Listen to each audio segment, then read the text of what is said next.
करमाळा तालुक्यातील वडवडे गावामध्ये काल मेंढपाळांवर मोठा भीषण असा हल्ला झालेला आहे। रस्त्याने चाललेल्या 2-4 मेंढ्या एका वाळल्या गवतामध्ये शेजारच्या शेतामध्ये गेल्या म्हणून त्या मेंढपाळांवरती हल्ला झालाय। महिला भगिनीला मारलं गेलंय। एक अल्पवयीन मुलीला ते उचलून नेण्याचा प्रयत्न करत होते, तिला मारहाण केली आहे, कपडे फाडलेले आहेत आणि मेंढपाळ बांधव जखमी आहेत। जी वृद्ध महिलेला मेंढपाळ भगिनीला आपल्या मारहाण झाली आहे ती भगिनी पुणे येथे ससून रुग्णालयामध्ये गंभीर अवस्थेमध्ये तिला ॲडमिट केलेलं आहे।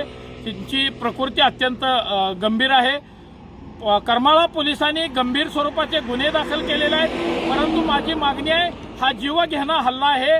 या आरोपीवर जुन्या 307 प्रमाणे गुन्हा दाखल झाला पाहिजे आणि सदर आरोपींच्या मुसक्या तात्काळ आवळल्या पाहिजेत। आणि यामध्ये काही धनगर समाजातील पवन करवर व विष्णू कुराडे नावाचे दलाल मंडळी विनाकारण वेगळ्या पद्धतीच्या मार्गाकडे नेण्याचा प्रयत्न करत आहेत। मी विष्णू कुराडे व पवन करवरला इशारा देतोय, अरे आपल्या भगिनीवर मारहाण झाली आहे, आपल्या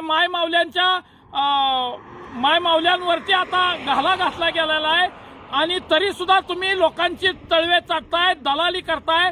तुम्हाला हा धनगर समाज माफ करणार नाही। अरे गोरगरीब मेंढपाळ बांधव रस्त्याने जात असताना कुठली चूक नसताना मारहाण झालेली आहे आणि या मारहाणीमध्ये तुम्ही राजकारण आणण्याचा प्रयत्न करताय।